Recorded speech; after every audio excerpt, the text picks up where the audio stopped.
वो सब आप लोगों को बहुत बहुत माध्यमों से पता है। मैं अब उन्हीं से अभ्यर्थना करता हूं कि वो आज इस महत्वपूर्ण अवसर पर हमारा उद्बोधन करके हमें कृतार्थ करें। माननीय मुख्य अतिथि श्री योगी आदित्यनाथ जी।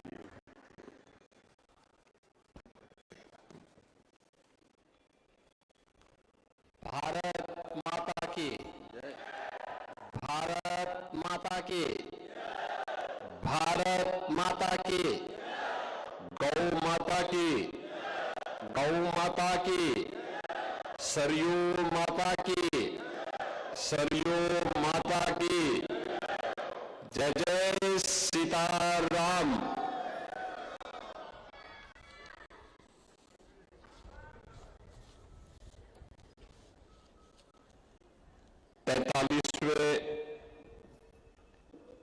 रामायण मेले के आज के इस उद्घाटन कार्यक्रम में मंच पर उपस्थित श्री मणिराम दास सावनी, अयोध्या के श्री महंत और आयोजन समिति के वरिष्ठ उपाध्यक्ष श्री महंत कमल नयन दास जी महाराज,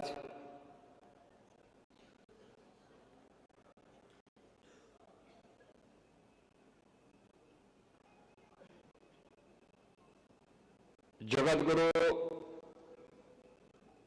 रामानंदाचार्य पूज्य स्वामी राम दिनेशाचार्य जी महाराज,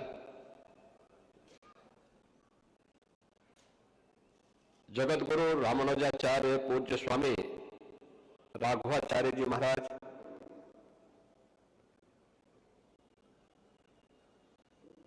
श्री बड़े भक्तमाल के श्री महंत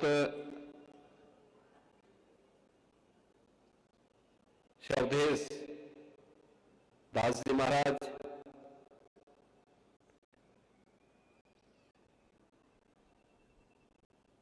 पूर्व सांसद वशिष्ठ भवन अयोध्या के श्री महंत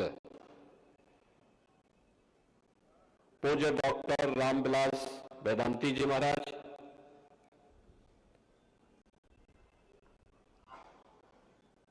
सुविख्यात रामायणी डॉक्टर सुनीता शास्त्री जी, उत्तर प्रदेश सरकार के वरिष्ठ मंत्री और अयोध्या के प्रभारी मंत्री श्री सूर्य प्रताप शाही जी, लोकप्रिय विधायक श्री वेद प्रकाश गुप्ता जी, कमलेश सिंह जी, नागा राम लखन दास जी,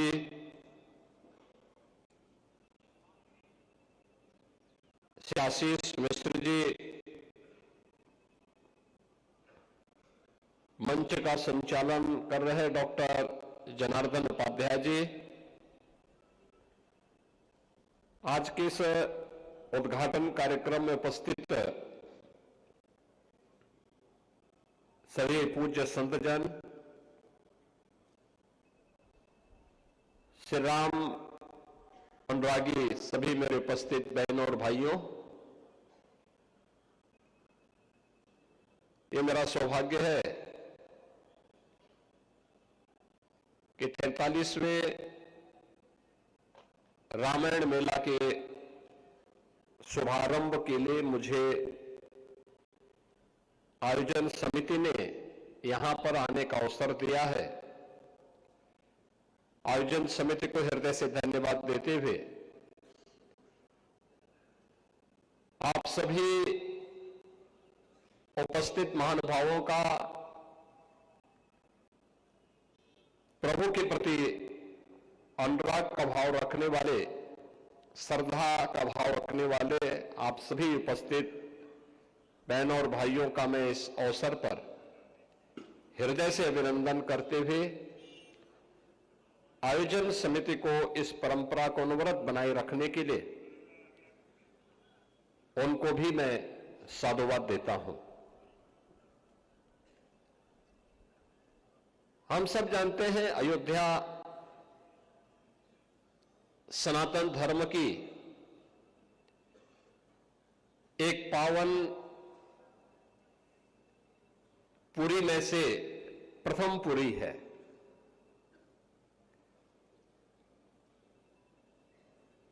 आज से नहीं, हजारों वर्षों से विश्व मानवता के कल्याण का मार्ग इस पावन धरा ने प्रशस्त किया है। जब हम अयोध्या की बात करते हैं तो अयोध्या तो दुनिया के लिए एक मार्गदर्शक है, एक ऐसी भूमि जहां कोई युद्ध करने का दुस्साहस नहीं कर सकते हो। दुनिया के अंदर वर्तमान में चल रहा जो द्वंद्व है, उस समस्या के समाधान की भूमि है अयोध्या। राग द्वेष से मुक्त,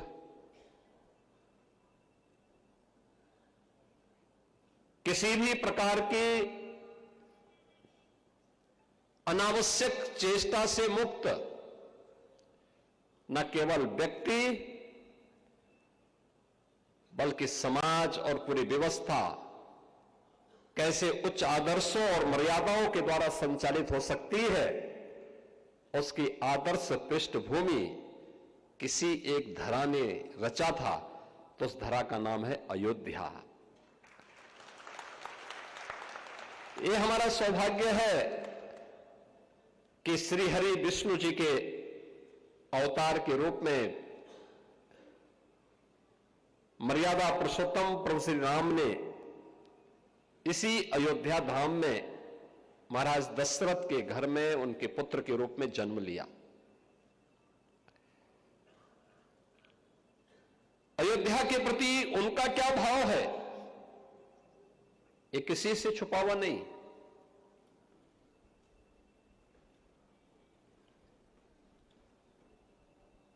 उन्होंने न केवल अयोध्यापुरी के बारे में बल्कि अयोध्या के नागरिकों के बारे में प्रभु का क्या अनुराग है, उनकी क्या कृपा है, ये उन्होंने उस समय भी व्यक्त किया था।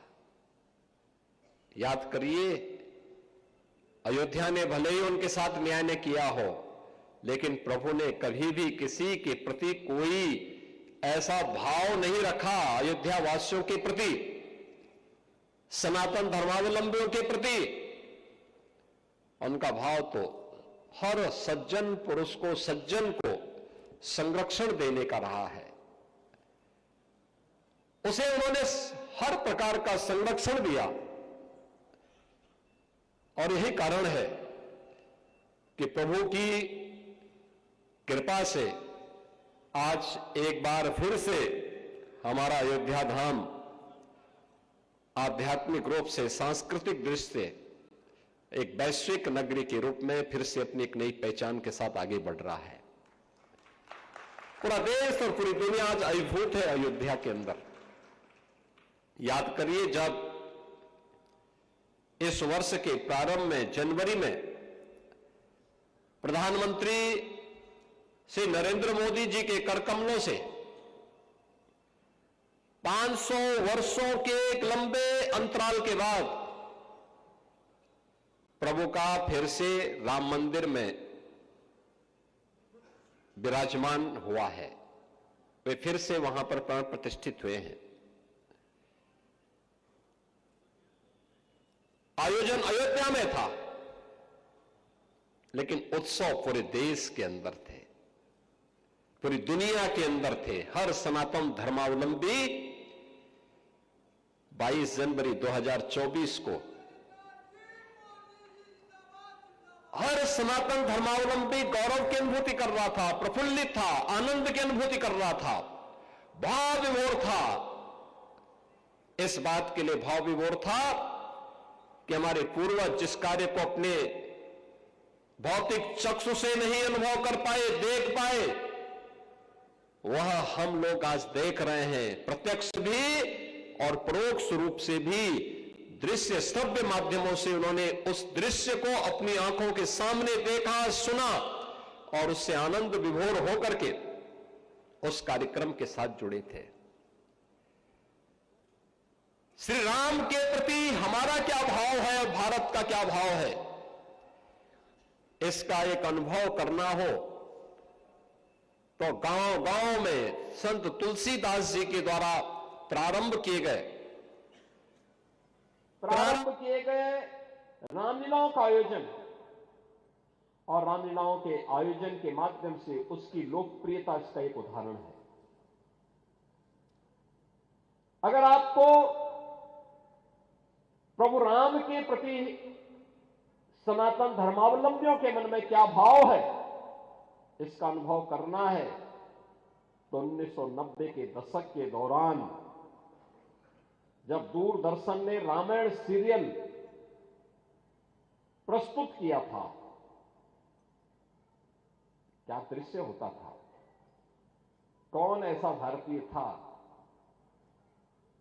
कौन ऐसा सनातन धर्मावलंबी था और कौन ऐसा भारतीय था जो रामायण सीरियल को देखने के लिए अपना 1 घंटे का समय आरक्षित करके बैठ न जाता हो। तब टेलीविजन इतने नहीं थे, लेकिन लोग दूर दूर तक जाकर के देखने के लिए जाते थे। ये प्रभु राम के प्रति भारत की सनातन श्रद्धा का प्रतीक है और इसीलिए तो हम कहते हैं, बार बार कहते हैं कि भारत की परंपरा तो उस परंपरा को मानती है कि जाके प्रिय न राम वैदेही तजिए ताहे कोटि वैरी सम यद्यपि परम स्नेही। जिसके मन में भगवान राम के प्रति, मां जानकी के प्रति श्रद्धा का भाव नहीं है, उनके प्रति समर्पण का भाव नहीं है, और कितना भी प्रिय क्यों न हो, उसको एक कट्टर दुश्मन की तरह त्याग देना चाहिए, छोड़ देना चाहिए। और इसीलिए तो 1990 के दशक में राम भक्तों ने नारा लगाया था।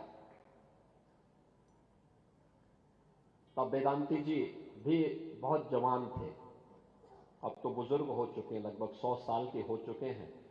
तो अब तो उनके मुंह से बोला नहीं जाता है, देखा नहीं जाता है, लेकिन पहले उस समय जब जवान थे नारा ये लगाते थे कि जो राम का नहीं हमारे किसी काम का नहीं।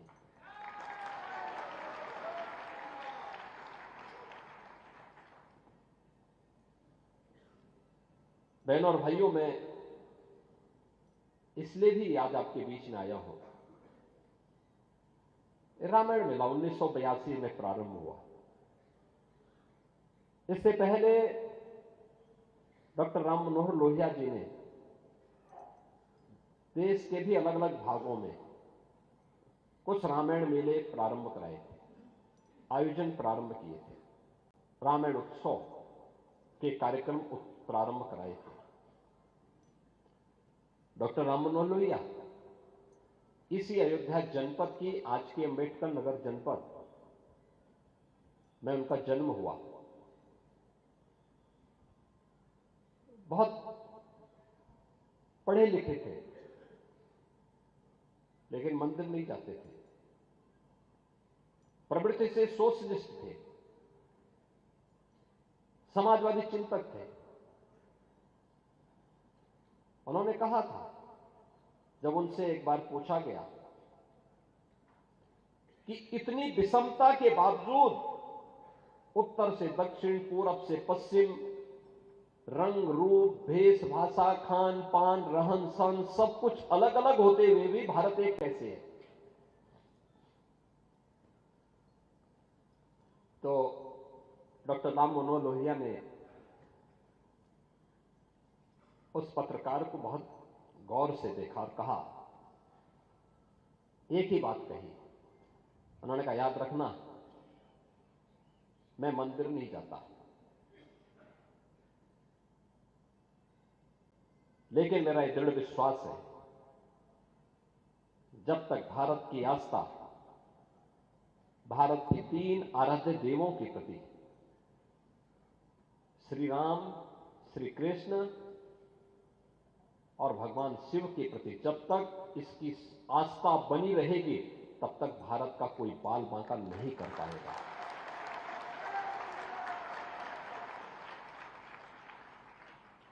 तब तक भारत भारत बना रहेगा। भारत की एकता और अखंडता को तब तक कोई चुनौती नहीं दे पाएगा। और यही कारण है उत्तर से लेकर दक्षिण तक आज जो भारत हम देख रहे हैं, आर्यावर्त को भारत के रूप में बदलने का श्रेय अगर किसी को जाता है, हिमालय और विंध्याचल के बीच के भूभाग को सुदूर दक्षिण तक पहुंचाने का श्रेय अगर किसी को जाता है, अयोध्या के इसी तपस्वी और यशस्वी राजकुमार जो स्वयं श्री हरि विष्णु के अवतार के रूप में इस अयोध्या धाम में जन्मे थे, प्रभु राम को जाता है। प्रभु राम को आर्यावर्त की सीमा सीमित थी। आर्यावर्त पुण्य भूमि मध्य बिंदु हिमालय और विंध्याचल के बीच का भूभाग, लेकिन इसकी विस्तृत सीमा को हजारों वर्ष पहले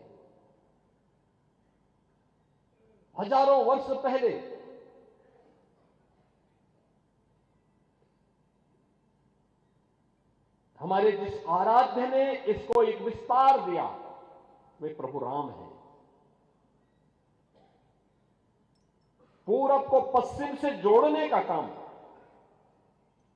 भगवान श्री कृष्ण द्वारिका में निवास कर रहे थे। उन्होंने पहले मथुरा को कंस के आतंक से मुक्त करके फिर मथुरा में शांति बनी रहे इसके लिए द्वारिका धाम में चले गए, द्वारिका धाम में रहे। लेकिन रुक्मणी को लेके आए वो सुदूर पूर्वोत्तर के राज्य से, पूरब और पश्चिम को जोड़ने का काम प्रभु श्री कृष्ण ने, लीलाधारी श्री कृष्ण ने किया। और देश के अंदर 12 ज्योतिर्लिंग के माध्यम से उत्तर, दक्षिण, पूरब, पश्चिम देश के चारों ओर बिखरे हुए 12 ज्योतिर्लिंगों के माध्यम से भारत की सनातन एकता को और सुदृढ़ किया है भगवान शंकर ने। और यही व्याख्या है डॉक्टर राम मनोहर लोहिया ने भारत के 3 आराध्य देवों के प्रति इस श्रद्धा भाव के साथ व्यक्त करते हुए पत्रकार को जवाब दिया था। वे एक आदर्श मानव थे। डॉक्टर लोहिया राजनीति में आदर्शों के प्रतीक माने जाते हैं। उन्होंने आज के समाजवादियों को भी कहा था, उन्होंने कहा था कि राजनीति में सच्चा समाजवादी वही जो संपत्ति और संतति के मोह से मुक्त रहे। आज के समाजवादी तो परिवारवादी हो गए हैं। अपराधी और गुंडों का संरक्षण पाए बगैर इनकी स्थिति वैसे ही हो जाती है जैसे कोई बिन पानी के मछली तड़पती है, वही स्थिति इन लोगों की हो जाती है। उसके बगैर रह ही नहीं सकते।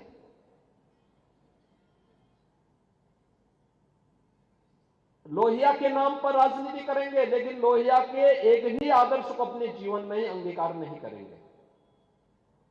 और मैं आप सबसे कहना चाहूंगा, हमने प्रभु को अपना आदर्श माना है।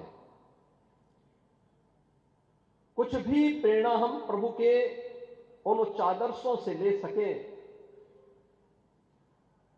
तो हमारा जन्म और जीवन दोनों धन्य हो जाएगा।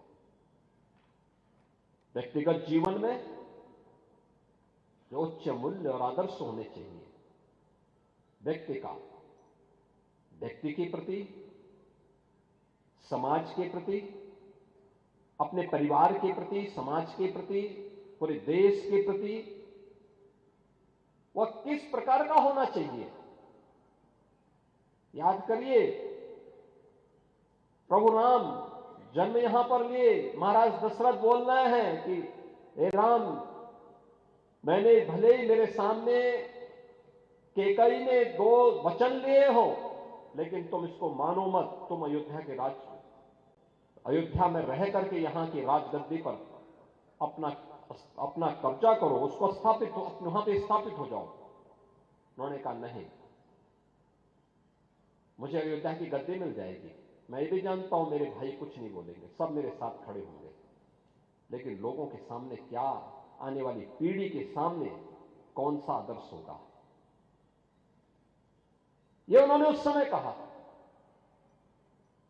आज जब गद्दी के लिए लड़ाई हो रही हो, एक एक फीट की जमीन के लिए कत्लेआम हो रहा हो, भाई भाई का दुश्मन बना हुआ हो, बाप और पुत्र के व्यवहार को जब देखते हैं, मां और पुत्र के व्यवहार को देखते हैं, भाई और बहन के आपसी विवाद को देखते हैं, रामायण के आदर्श कहां गए? सामाजिक स्थिति के बारे में जातीय संगठन किस प्रकार की सामाजिक व्यवस्था को तार तार कर रहे हैं। भगवान राम और निषाद राज की मैत्री कहां गई? वो मैत्री कौन उसको जोड़ेगा? वे गले मिलते हैं निषाद राज के। यह हमारा सौभाग्य है कि श्रृंगवेरपुर में हमारी सरकार ने भगवान राम और निषाद राज की उन्हीं स्मृतियों को जीवंत बनाने के लिए 56 फुट ऊंची एक बड़ी प्रतिमा को वहां स्थापित किया है। चित्रकूट में उन्होंने वनवास का सर्वाधिक समय व्यतीत किया और चित्रकूट के सामाजिक जीवन को एक नई जीवंतता दी। वहां के कोल, वहां के वनवासी, वहां के गिरवासी, वहां के प्रत्येक नर नारी के जीवन में एक नया परिवर्तन लाने का कार्य किया। और जब वहां से अंतिम वर्ष में फिर उन्होंने कहा कि नहीं, अब हमारा वनवास का कालखंड का अंतिम दौर चल रहा है, अब कुछ लीला भी रच ली जाए।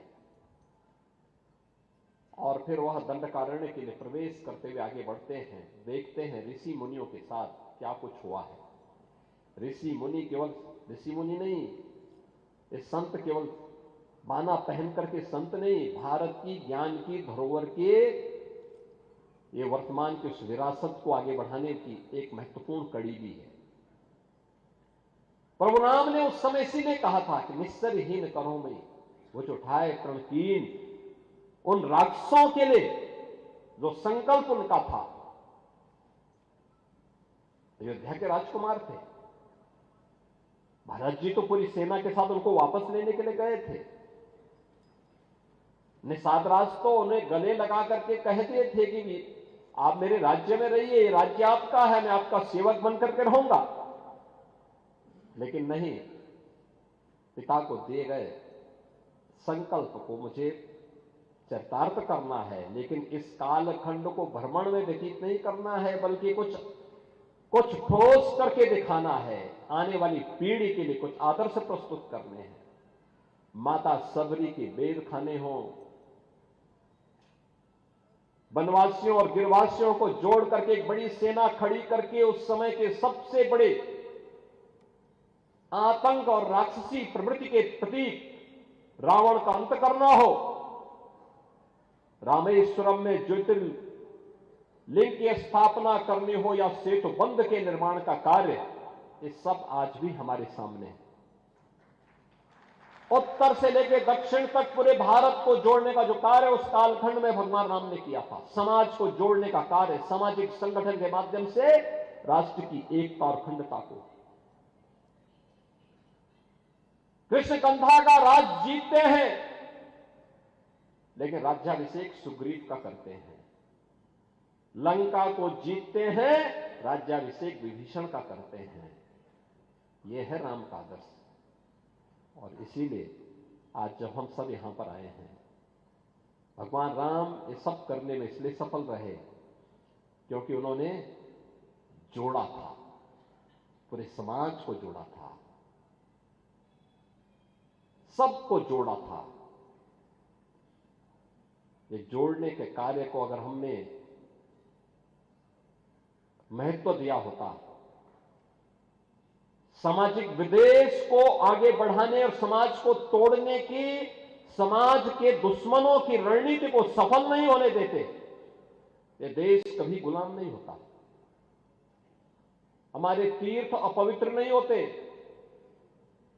चंद मुट्ठी भर आक्रांता आकर के भारत को पद्दलित करने का दुस्साहस नहीं कर पाते। भारत के वीर योद्धाओं ने रौंद डालते, लेकिन हमारी आपसी एकता में बाधा पैदा करने वाले लोग वे सफल रहे।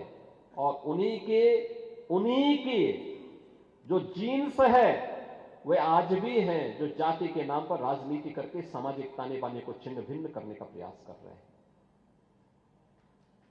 दुश्मन बगल के देश में किस प्रकार का कृत्य कर रहे हैं, याद रखना। किसी को अगर गलतफहमी हो, 500 वर्ष पहले बाबर के एक सिपह सालार ने जो काम अयोध्या में किया था, जो काम संभल में किया था, और जो काम आज बांग्लादेश के अंदर हो रहा है, तीनों की प्रकृति, तीनों का डीएनए एक जैसा है। गलतफहमी में मत रहना।